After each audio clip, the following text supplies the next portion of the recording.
వెళ్ళిపోతున్నాం ఫ్రెండ్స్. అందుకే మా మమ్మీ కూరని ఫ్రెండ్స్ చూడండి ఫ్రెండ్స్, పులిగూర ఎంజాయ్ చేయండి ఫ్రెండ్స్. హాయ్ ఫ్రెండ్స్, అందరు ఎలా ఉన్నారు? బాగున్నారా? నేనైతే బాగున్నా, మీరు కూడా బాగుండాలని కోరుకుంటున్నా. Welcome to our channel.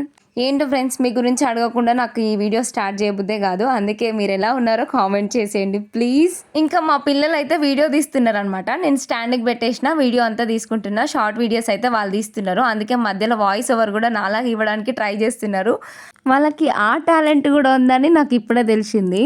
అయినా ఈ వీడియో ఎప్పుడో అప్లోడ్ చేయాల్సింది. నాకు ఎడిటింగ్ టైం లేక, ఎడిటింగ్ చేయలేక ఇన్ని రోజులు పట్టిందనమాట. సో ఇంకా గ్యాలరీలో అట్లనే ఉన్నాయి, పోస్ట్ చేద్దాము అని చెప్పేసి ఇప్పుడైతే ఎడిటింగ్ చేస్తున్నా. సో మేము చెరుగట్టుకి వెళ్తున్నాం అని చెప్పినాం కదా. చెరుగట్టుకి వెళ్ళడానికి రీజన్ ఏంటంటే మా కన్నయ్యది మొక్కుందనమాట. నేను ఎప్పుడో మొక్కినా, అంటే వాడికి ఒకసారి హెల్త్ బాగాలేకుండా అనమాట, చాలా సీరియస్ అయిన ఉండే. నాకు మస్తు భయమైంది. సో అప్పుడు మొక్కిన అనమాట. ఇంకా ఖచ్చితంగా సంతర్పణ పెట్టాలి. సంతర్పణ అంటే మేము ఎట్లా అంటామంటే, మాకు అక్కడే వెళ్ళి అన్నం వండి బెల్లన్నం కానీ లేదా పులిహోర కానీ చేసి అక్కడే పంచి పెడతాం అనమాట. బట్ నాకు ఇక్కడ నాతో పాటు వచ్చే వాళ్ళు ఎవరు లేరు. నార్మల్గా మేమే వెళ్తున్నాం అనమాట. అందుకని చెప్పేసి ఇంకా నేను ఇంట్లోనే ప్రిపేర్ చేసుకొని వెళ్తున్నా. మెయిన్ ఏంటంటే నాకు ఆ మొక్కు తీర్చుకోవాలని మనసులో బాగా పడిపోయింది. ఎట్లనన్నా మొక్కు తీర్చుకోవాలి, కన్నయ్య మొక్కు తీర్చుకోవాలని చెప్పేసి ఇంకా ఇంట్లోనే ప్రిపేర్ చేసుకొని వెళ్దాంలే. ఇంకా అక్కడికి వచ్చేటందుకు ఇంకా అందరినీ తీసుకొని వెళ్ళాలన్నా కొంచెం అమౌంట్ ఎక్కువ పడ్డట్టుంది. ఇంకా ఇప్పుడు అమౌంట్ కూడా కొంచెం ఇబ్బందిగానే ఉంది కదా. ఆయనను ఎందుకు ఇబ్బంది పెట్టాలి, సరే మనమైనా పోయి మొక్కు తీర్చుకొని వద్దాము అని చెప్పేసి ఇంకా నేనైతే మా అత్తమ్మని తీసుకొని వెళ్ళిన అనమాట. మా అత్తమ్మ ఒక్కతో వచ్చింది. ఇంకా మా ఫ్యామిలీ అంటే మా కొడుకు వచ్చిండు. ఇంకా మా ఫ్యామిలీ వెళ్ళినాం అనమాట. అందరితోనే ఇంకా వెళ్ళలేకపోయినాము. ప్రతిసారి ఎక్కడికి వెళ్ళినా ఖచ్చితంగా ఫ్యామిలీ మొత్తం వెళ్తుండే. బట్ ఈసారి ఇక కుదరలేదు. సరే మొక్కు అయితే తీర్చుకోవాలి అని చెప్పేసి ఇంకా ఏంటంటే మా కన్నయ్య బాగా జిజ్జు చేస్తున్నాడు అనమాట. సో ఇదేనేమో అనే అనుమానం కూడా, నాకు కొంచెం భక్తి ఎక్కువ అనమాట. సో అందువల్ల దానివల్లనే వాడు జిజ్జు ఎక్కువ చేస్తున్నాడేమో, మొక్కు అయితే తీర్చుకొచ్చుకుందాము అని చెప్పేసి మనసులో బాగా పడిపోయింది. ఇంక ఇంట్లోనే నేనే వండేసిన అనమాట. ఒక 5 kgs బియ్యం అయితే ఇట్లా వండి పులిహోర అయితే ప్రిపేర్ చేసిన. ఇంకా చింతపండు పులిహోర అయితే ప్రిపేర్ చేసిన అనమాట. ఇంకా మేమైతే చిన్న ఉన్నప్పటి నుంచి చెరుగట్టుకి వెళ్తాం అనమాట. నా పెళ్ళి కాక ముందుకైతే ఇయర్లీ 1 టైం ఖచ్చితంగా వెళ్ళేది. ఇయర్లీ 1 టైం కాదు, ఒక్కొక్కసారి 2 టైమ్స్ వెళ్ళిన సందర్భాలు కూడా ఉన్నాయి. పెళ్ళైన తర్వాత కూడా చాలా కష్టం అనమాట, ఇంకెళ్ళలేదు. ఏదైనా అడగాలన్నా కానీ నాకు కొంచెం భయం అవుతుండే అనమాట. ఎక్కడికైనా తీసుకెళ్ళాలి అంటే అడగడానికి భయం అవుతుండే. ఏంటంటే మా వాళ్ళు కొంచెం కష్టానికి ఎక్కువ ప్రిఫరెన్స్ ఇస్తారు. ఎక్కడికైనా తిరగాలి అది అన్నారంటే పని బంద్ అవుతుంది ఫస్ట్ అని ఆలోచిస్తారనమాట. సో ఇంకా వాళ్ళని కూడా ఇబ్బంది పెట్టొద్దు, నేను కూడా ఇబ్బంది పడొద్దు అని చెప్పేసి నేను ఎక్కువ ఇంట్లోనే పూజలు చేసుకుంటాను అనమాట. ఇంకా నాకు దగ్గర సరౌండింగ్లో ఉండే టెంపుల్స్కి వెళ్తాను అనమాట. నాకు వెళ్ళాలనిపించినప్పుడు అక్కడైనా ఆ శివయ్యనే ఉంటాడు, ఇంటి దగ్గర ఉన్న గుళ్ళో అయినా ఆ శివయ్యనే ఉంటాడు. సో మనం మనస్ఫూర్తిగా మొక్కుకోవాలి అనేది ఒకటి ఉంటుంది అనమాట. కాకపోతే నాకు చెరువుగట్ట అంటే చిన్నప్పటి నుంచి చాలా ఇష్టము. అసలు ఎట్లా అంటే ఇంకా ప్రాణం అనమాట. నాకు ఆ ప్లేస్కి వెళ్ళి నిద్రపోయినా అంటే నాకు మా అమ్మ ఒళ్ళో పడుకున్నంత హాయిగా ఉంటుంది, మస్తు మంచిగా అనిపిస్తుంది. ప్రతి విషయం కూడా పాజిటివ్గా అనిపిస్తుంది నాకు. అందుకనే ఇంకా నాకు చెరుగట్టు అంటే అంత ఇష్టము. చెరుగట్టు తర్వాత మళ్ళీ కొమరెల్లి అనమాట. కొమరెల్లిలో కూడా సేమ్ ఫీలింగ్ ఉంటుంది. కొమరెల్లికి వెళ్ళినామంటే నాకు మా అమ్మగారు ఇల్లు అనమాట. అట్లా అనిపిస్తుంది. సో ఇది నాకు చిన్నప్పటి నుంచి బాగా అలవాటు అయిపోయింది అనమాట. మా మమ్మీ వాళ్ళు ఎక్కువ తిరగడం వల్లనో అదేందో నాకు తెలియదు, శివయ్య అంటే చిన్నప్పటి నుంచి మస్తు భక్తి. ఇంకా ఆయన అంటే చాలా ఇష్టం, అంతే ఇంకా చెప్పలేని మాటలలో ఎంత ఇష్టం అంటే. విభూది నుదిటికి ధరించినంటే చాలు ఆ పాజిటివ్ ఎనర్జీ, నా దుఃఖము బాధ అంతా పోతుంది. ఇంకా ఆయన దగ్గర కొద్దిసేపు ఇంకా నా ఇంట్లో అయినా సరే ఆయన ముందర కూర్చుంటే చాలు నాకు. సో అట్లా అనిపిస్తుంది అనమాట. యాక్చువల్గా మా అమ్మ వాళ్ళని అందరినీ తీసుకెళ్ళేది ఉండే, కానీ నాకేంటంటే నేనేం కష్టం చేయట్లేదు, నేను మనీ సంపాదించట్లేదు. నాకంటూ ఒక జాబ్ కానీ మనీ సంపాదించే సోర్స్ కానీ ఉంటే నా దగ్గర నుంచి కొంచెం అమౌంట్ వేస్తే నా ఇష్టం ఉన్నట్టు నేను ఉండొచ్చు, నాకు ఇష్టం ఉన్నది నేను అడగొచ్చు అనే మైండ్ సెట్ అనమాట. ప్రతి విషయానికి కూడా నేను మా ఆయన దగ్గర డబ్బులు తీసుకోలేను, అడగలేను. ఏంటంటే ఆ మెంటాలిటీ నాది. నేను మా ఆయన దగ్గర అనే కాదు, మా మమ్మీ డాడీని కూడా డబ్బులు అడగను అస్సలు. నాకు ఇది కావాలి ఖచ్చితంగా ఇది ఇప్పి అని కొట్లాడను. చిన్నప్పటి నుంచి అంతే. ఏమున్నా సరే నేను కష్టపడాలి, నాకు తోచినంత నేనే సంపాదించుకోవాలి అనే మైండ్ సెట్. అదేందో మరి ఆ శివయ్య నాకు దారి చూపియట్లేదు. ఇంత కష్టపడుతున్న యూట్యూబ్లో కూడా ఏంటో నాకు ఇంకా దారి కనిపిస్తలేదు. ఆయన ఎప్పుడు కరుణిస్తాడో ఏమో, నాకు ఇదే బాధ అవుతుంది.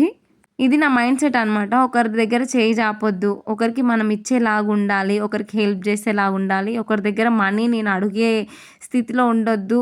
నాకు ఏది లేకున్నా సరే, నాకు ఇంకా నేను ఆ రోజు బస్సులో పడుకున్నా సరే నేను డబ్బులు అడగాలంటే నాతోని కాదనమాట. అప్పు చేయాలంటే ఇంకా అసలు మస్తు భయము. అప్పు అంటేనే భయము. 10 రూపాయలు అప్పున్నా సరే వాళ్ళకి ఎప్పుడు ఇచ్చేయాలి, ఎప్పుడు ఇచ్చేయాలి అనే మైండ్ సెట్ నాది. అది మా మమ్మీ డాడీ దగ్గర నుంచి వచ్చింది. నాకు వాళ్ళంతే, వాళ్ళని చూసి పెరిగిన. డబ్బులు కూడా చిన్నప్పుడు రూపాయి ఒక్కతాను వేసుకునేదాన్ని అనమాట. చెరుగట్టుకు వెళ్ళాలి, ఇంకా ఇయర్ వెళ్తామని తెలుసు కాబట్టి రూపాయి మా మమ్మీ డాడీ ఇచ్చిన డబ్బులు అన్నీ ఒక ఇట్లా నేనే అట్టతో ఇంకా గల్లగురికి బయట కొనుక్కుంటే డబ్బులు అవుతాయి అని చెప్పేసి నార్మల్గా బుక్స్ అట్టలు ఉంటాయి కదా, బుక్స్ అట్టలతోని గల్లగురికి తయారు చేసుకొని ఆ గల్లగురిగిలలో డబ్బులు జమ చేసుకునేదాన్ని అనమాట. ఒక రూపాయి అట్లా జమ చేసుకునేదాన్ని. అంటే చెరుగట్టుకు వెళ్ళే రోపు నా దగ్గర ఒక 200-300 జమ అవుతుండే. First or second class, third class ఆ టైంలోనే 200-300 జమ చేసుకుంటుండే. ఇంకా నేను పెద్దగా అయిన తర్వాత అయితే కనీసం నా దగ్గర ఒక 10th క్లాస్కి వచ్చేసరికి ఒక 20,000 15,000 అట్లా ఉంటుండే అనమాట. ఎందుకంటే మా మమ్మీ డాడీ పని చేసి వచ్చిన డబ్బులన్నీ నాకే ఇస్తుండే, దాచిపెట్టమని చెప్పి ఇస్తుండే అనమాట. సో అంటే ఇంకా వాళ్ళు చిట్టీలు కట్టిన తర్వాత ఇంట్లో అవసరాలు అవన్నీ అయిపోయిన తర్వాత ఒక 1000 రూపాయలు కానీ 500 కానీ మిగిలితే నాకే ఇచ్చేదనమాట. ఉంచుకో అని దగ్గర పెట్టుకో అని చెప్పేసి ఇస్తుండే అనమాట.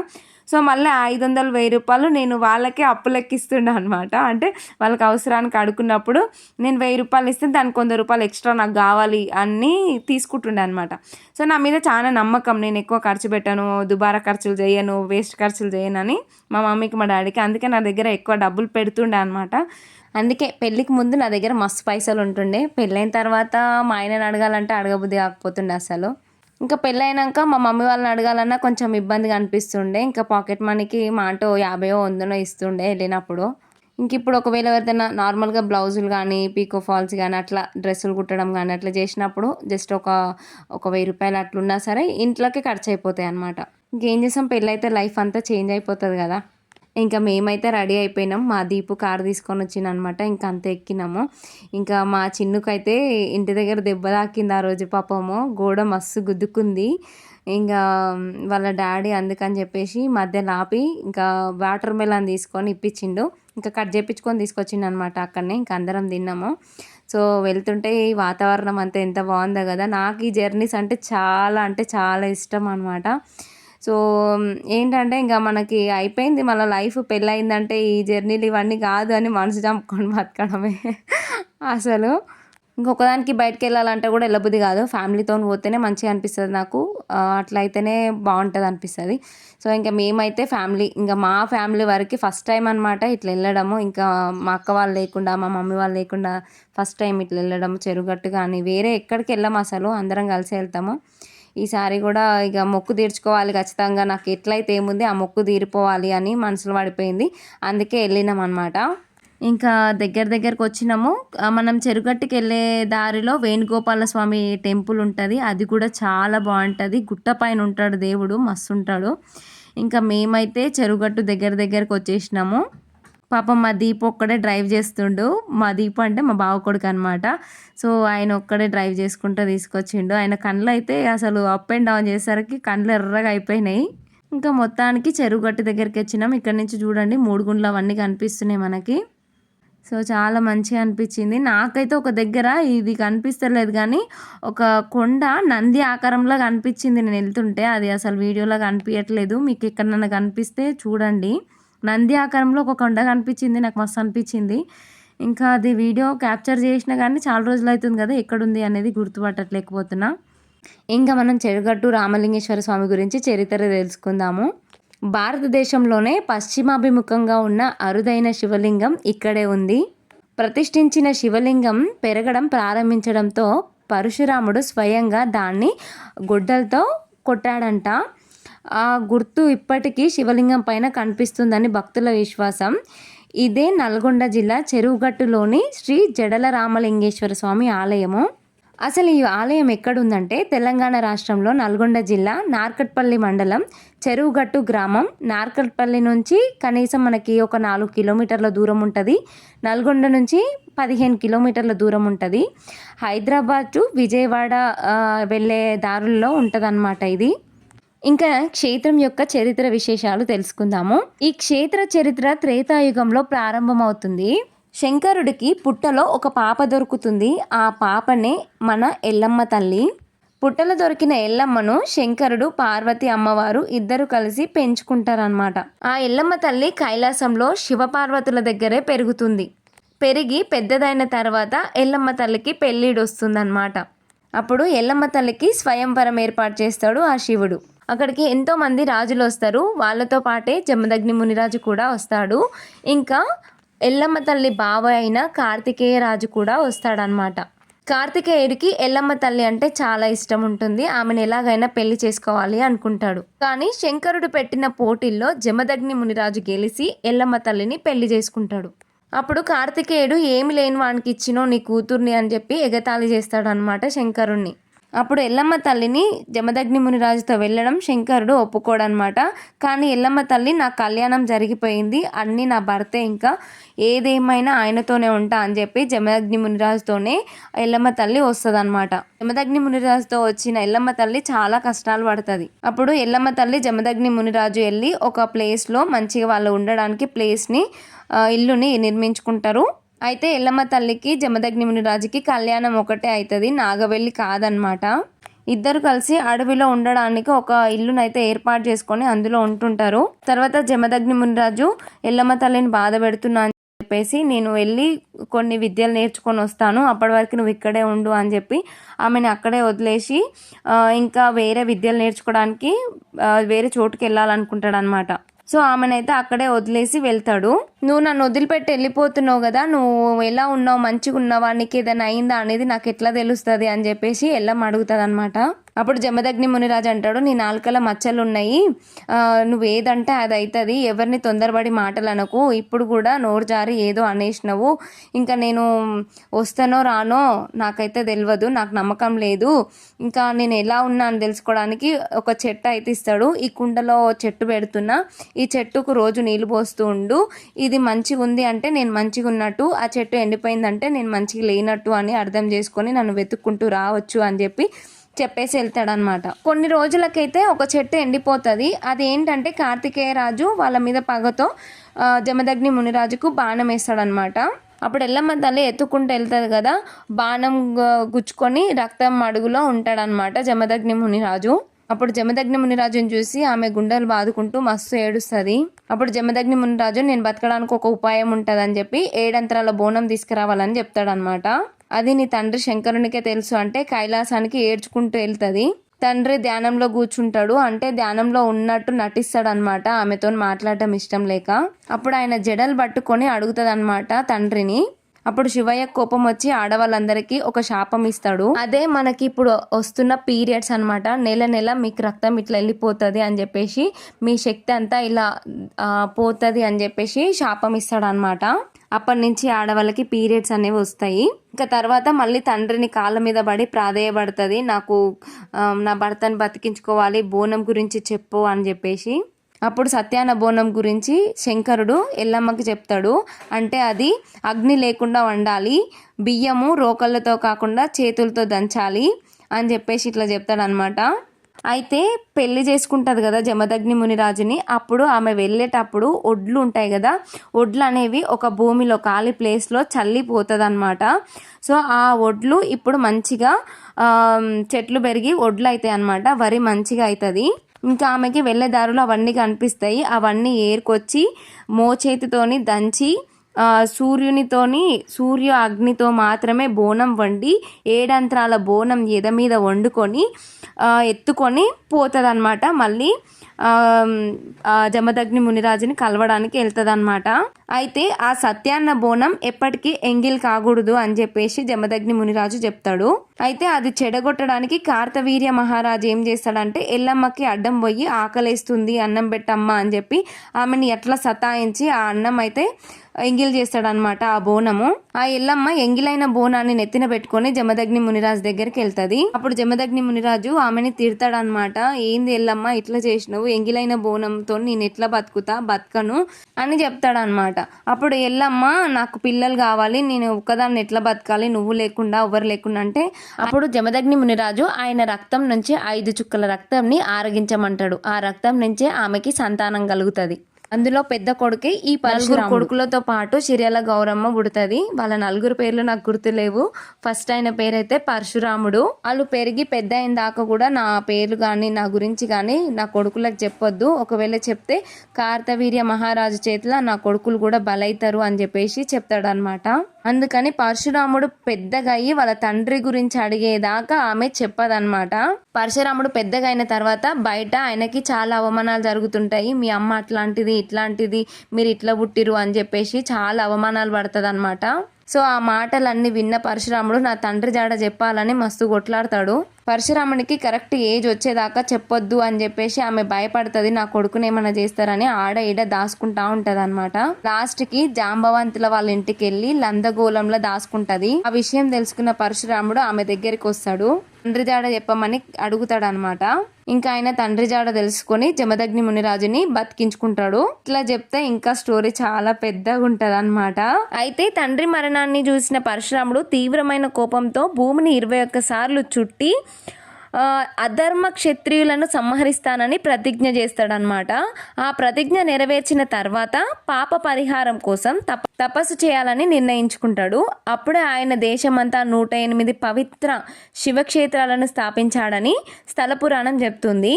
ఆ 108వ మరియు చివరి క్షేత్రమే చెరువుగట్టు శ్రీ జడల రామలింగేశ్వర స్వామి ఆలయం అని విశ్వసిస్తారు. పరశురాముడు ఇక్కడ శివలింగాన్ని ప్రతిష్ఠించిండంట. ఎంత తపస్సు చేసినా సరే ఆ శివయ్య ప్రత్యక్షం కాకపోయేసరికి ఆయన గొడ్డలితో కొట్టడానికి చూసిండంట. అప్పుడే శివయ్య ప్రత్యక్షమైందంట. శివలింగం పైభాగంలో కనిపించే ఘాటు అదే గుర్తని భక్తులు నమ్ముతారు. జడల రామలింగేశ్వరుడు అనే పేరు ఎలా వచ్చింది? ఈ క్షేత్రంలో స్వామివారికి లింగాకారంలో పైభాగంలో జడల వలె కనిపిస్తుందని భక్తుల విశ్వాసం. అందుకే స్వామివారిని జడల రామలింగేశ్వర స్వామి అని పిలుస్తారు. ఇక్కడే కిందే మనకు ఇంతకు ముందే వీడియోలో చూసినట్లయితే కింద పార్వతీదేవి అమ్మవారు కూడా ఉంటారు. సాధారణంగా శివలింగాలు తూర్పు ముఖంగా ఉంటాయి, కానీ చెరువుగట్టు శివలింగం పశ్చిమాభిముఖంగా ఉండటం అత్యంత విశిష్టమైన అంశంగా భావిస్తారు. పరశురాముడు ప్రతిష్ఠించిన క్షేత్రం తెలంగాణలో పరశురామునితో అనుబంధం ఉన్న అత్యంత ప్రాచీన శైవ క్షేత్రాల్లో ఇది ఒకటి. ప్రకృతి మధ్యలో ఉన్న ఆలయం ఇది. పెద్ద పెద్ద బండరాలు, పచ్చని చెట్లు, కొండల నడుమ ఆలయం ఉండటంతో ఆధ్యాత్మిక వాతావరణం కలుగుతుంది. ఇక్కడ మనము దర్శించే ఆలయాలు శ్రీ జడల రామలింగేశ్వర ఆలయం మనకి 3 గుండ్లు పైకి ఎక్కే కిందనే ఉంటదన్నమాట. ఇంకా పార్వతీ అమ్మవారు అయితే మనం వెళ్ళి కింద పార్వతమ్మని దర్శనం చేసుకున్నాకే పైకి వెళ్తామన్నమాట. ఇంకా ఆంజనేయ స్వామి జడల రామలింగేశ్వర స్వామిని దర్శించుకున్న తర్వాత బయటికి రాగానే ఉంటుంది. అక్కడే ఎల్లమ్మ తల్లి అమ్మవారి టెంపుల్ కూడా ఉంటుందన్నమాట. ఇంకా ఇక్కడ ముఖ్యమైనది ఏంటంటే 3 గుండ్లు పవిత్ర శిలలు అనమాట. మనకి 3 గుండ్ల పైన మనకి శివయ్య దర్శనం ఇస్తాడనమాట. సో మీరు ఇక్కడ చూస్తున్నారు కదా, ఇలా 3 గుండ్ల మధ్యలో నుంచి పైనకి వెళ్తామన్నమాట. సో ఇది ఎక్కడానికి ఇంతకుముందు ఇంత సౌకర్యంగా లేదు, మేము ఇట్లా రాడ్లు పట్టుకొని ఎక్కేటోళ్ళం అనమాట. సో ఇప్పుడైతే మనకి మెట్లు అయినాయి, ఎవరైనా ఈజీగా వెళ్ళొచ్చు, స్వామివారిని దర్శనం చేసుకోవచ్చు. చెరువుగట్టులో సంవత్సరం జాతరలు జరుగుతాయి. ప్రతి సంవత్సరం మాఘ శుద్ధ సప్తమి నుండి ద్వాదశి వరకు బ్రహ్మోత్సవాలు ఘనంగా నిర్వహిస్తారు. లక్షలాది మంది భక్తులు తెలంగాణతో పాటు ఇతర రాష్ట్రాల నుండి కూడా వస్తారు. ప్రధాన కార్యక్రమాలు ఏముంటాయి? స్వామివారి కళ్యాణం, రుద్రాభిషేకం, జ్యోతిర్లింగార్చన, ధూపోత్సవం, మహాపూర్ణహుతి, అగ్నిగుండాల కార్యక్రమం ఇవన్నీ జరుగుతాయి అన్నమాట. అగ్నిగుండాల విశిష్టత. ఈ క్షేత్రంలో భక్తులు మండుతున్న నిప్పులపైన నడుస్తారు. స్వామివారి కృపతో ఎలాంటి అపాయం జరగదని భక్తుల నమ్మకం. ఈ కార్యక్రమాన్ని వేలాది మంది ప్రత్యక్షంగా వీక్షిస్తారు. ఇక్కడ చూసిరా, ఇందులో నుంచి మధ్యలో నుంచి వెళ్ళాలన్నమాట. 2 గుండ్లుంటాయి. ఆ గుండ్ల నడుమ నుంచి మనం వెళ్ళాలి. ఇక్కడ ఇదే అన్నమాట మెయిన్. ఎవరైనా తప్పులు చేస్తే అందులో ఇరికేవారట ఇంతకు ముందు. ఇప్పుడు అంత పాపంలోకం అయిపోయింది కదా, దేవుడు కూడా క్షమించి వదిలేస్తున్నాడు. ఇప్పుడేమో కానీ మేము చిన్న ఉన్నప్పుడైతే తడిబట్ట స్నానం చేసి తడిబట్టలతోనే 3 గుండ్లు ఎక్కేటోళ్ళం అనమాట. ఆ బండలు ఎక్కడ జారుతాయో అని భయం అయ్యేది, కానీ ఆ శివయ్య మాత్రం ఆయన దగ్గరికి మంచిగా చేర్చుకునేటోడు. ఇక్కడ శివయ్యని ఇలా చూసిన తర్వాత నాకైతే మస్తు బాధ అనిపించింది. ఆ జాలీలు కట్టక ముందే బాగుంది, ఆ జాలీలు కట్టి ఇంకా ఆగమాగం చేస్తున్నారు. అక్కడ దేవుణ్ణి ప్రశాంతంగా చూసుకొని కొబ్బరికాయ కొట్టుకొని విభూతితో పూజ చేసుకొని అందరం వెళ్ళేటోళ్ళం. అక్కడ ఏం గలీజ్ కూడా ఉండకపోతుండే, అంత నీట్గా ఉంటుండే అనమాట. ఇప్పుడు భక్తులు పెరిగి అలా చేస్తున్నారా, మేనేజ్మెంట్ సరిగా లేదా నాకైతే తెలియదు, కానీ శివయ్యనంతా ఆగమాగం చేస్తున్నారు. ఇంకా మేము అక్కడ 3 గుండ్ల మీద దర్శనం కంప్లీట్ అయిన తర్వాత డైరెక్ట్ కింద మనకి ఇక్కడ శివయ్య ఉంటాడనమాట. సో లోపల నుంచి నాకు వీడియో తీసుకోవడం కుదరలేదు, తీస్తే ఏమైనా అంటారని తీయలేదు. సో బయటకు వచ్చిన తర్వాత తీస్తున్నాను అనమాట. నందీశ్వరుడు ఎదురుగా శివయ్య ఉంటాడు. ఇంకా ఆయన దర్శనం కంప్లీట్ అయిన తర్వాత ముందుకు వస్తే ఇదైతే బండ అనమాట. దీన్ని ఆపరేషన్ బండ అంటారంట. ఎవరికైనా ఏదైనా ఆపరేషన్ ఉంది అని అంటే అక్కడికి వెళ్ళి నిద్ర చేస్తే ఆ బండ పైన కొద్దిసేపు పడుకుంటే అది తొందరగా నయమవుతుంది అని నమ్మకం అంట.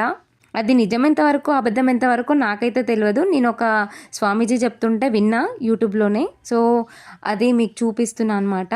ఇంకా అక్కడి నుంచి కొంచెం ముందుకు వస్తే మన హనుమయ్య ఉంటాడు. చిన్నప్పుడు ఎంత సరదాగా ఉండేదో అసలు. నాకైతే ఇక్కడికి వచ్చినంటే నా చిన్నప్పటి రోజులే గుర్తొస్తాయి. నేనెందుకంటే ఈ చెరువు గట్టు, కొమరెల్లి ఇవి తప్ప ఇంకెక్కడికి వెళ్ళింది లేదనమాట. అందుకేనేమో ఈ ప్రదేశాలన్నా ఈ వాతావరణం అన్నా నాకు చాలా ఇష్టం. మనసుకు చాలా ఆహ్లాదకరంగా ఉంటుంది. అసలు ఇక్కడ ఎంత బాగా ఆడుకునేటోళ్ళమో మేమైతే. ఇదంతా తిరిగేటోళ్ళం. అసలు సొంత ఇల్లు లాగా అనిపిస్తుండే మాకు చిన్న ఉన్నప్పుడు అయితే. ఇంకా ఇక్కడ దర్శనం అయిపోయిన తర్వాత కిందికి మెట్ల దగ్గరికి వెళ్తే మనకి అక్కడ ఎల్లమ్మ తల్లి ఉంటుంది అనమాట. ఇక్కడ హనుమయ్య దర్శనం కంప్లీట్ అవ్వగానే మనము ఇక్కడ కిందికి దిగి ఎల్లమ్మ తల్లి దగ్గరికి వస్తామన్నమాట.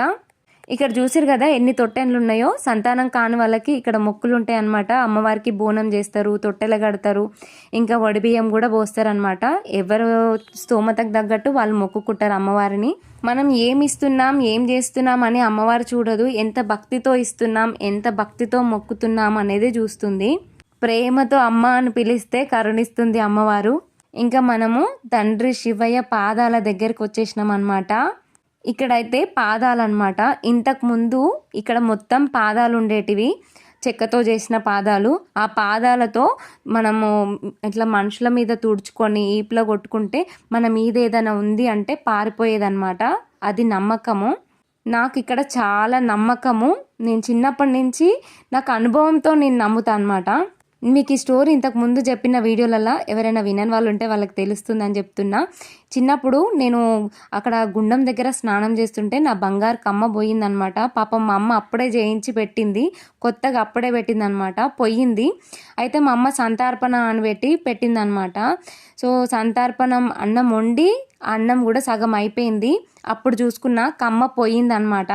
కమ్మ పోయింది. నేను బోర్ కింద బాగా స్నానం చేస్తే అది లూజ్ అయ్యి అక్కడ పడిపోయింది. అప్పుడు అమ్మ పెద్ద బగోన్ నిండా వండింది అన్నం. ఆ బగోన్లో సగం అన్నం అయిపోయింది. అప్పుడు చూసింది అమ్మ నీకు అమ్మేది అనేసి అడిగింది అనమాట. ఆ రోజే ఫస్ట్ నాకు పెట్టడం కూడా.